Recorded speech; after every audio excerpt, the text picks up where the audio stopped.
గారి జయంతి కార్యక్రమాన్ని ఈరోజు వర్ధంతి కార్యక్రమాన్ని జరుపుకున్న నేపథ్యంలో ఈ కార్యక్రమంలో ఇలా షాంపేట్లో మొట్టమొదటిసారి ఇక్కడ ఏర్పాటు చేసిన విగ్రహం దగ్గర ఈ కార్యక్రమం జరుగుతుంది. వారి పోరాటం అనేక మందికి స్ఫూర్తినిచ్చిన పోరాటం. త్వరలో ఆ రోజుల్లో సామాన్యుల మీద చేస్తున్న అనేక అఘాయిత్యాలకు వ్యతిరేకంగా వారు పోరాటం చేసి మరి భూస్వాములకు వ్యతిరేకంగా భూపంపిణీ చేయడం విధంగా కూడా కార్యక్రమాలు చేసినారు. వారి పోరాటం యొక్క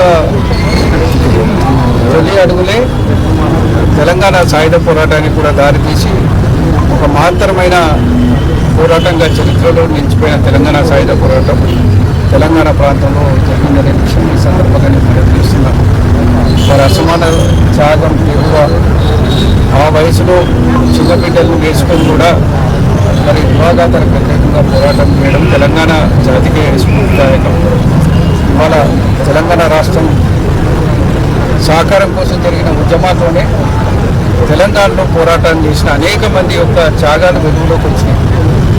చాకల ఐలమ్మ కావచ్చు, జిటి కొమరయ్య కావచ్చు, మన బైరానిపల్లి ప్రతినిధులు కావచ్చు, పర్వాల అమరవీరులు కావచ్చు, అనేక మంది త్యాగాలు వెలుగులోకి వచ్చి మనం వారి కోసం స్మారకాలు కానీ వారి కార్యక్రమాలు కానీ చేస్తున్నాం.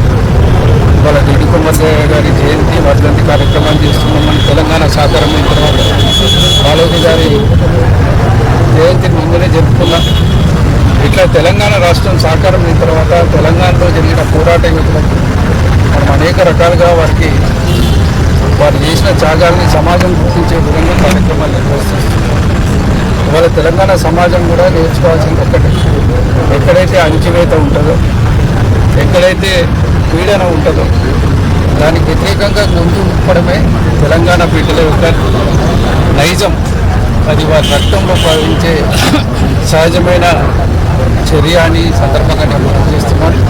ఆనాడు ఆ ప్రాంతంలో నివసించిన పోతనా మార్చి మొదలుకొని ఐలమ్మ వరకు ఒకే వారసత్వాన్ని తీసుకొని మరి రాజులైనా పాలకులైనా మరి ఎవరున్నా ఆ రోజు జమీందారులు జాగీర్దారులకు వ్యతిరేకంగా పోరాటాలు చేసే శక్తి వచ్చిందంటే ఈ ప్రాంతంలో ఉన్న మట్టి బిడ్డ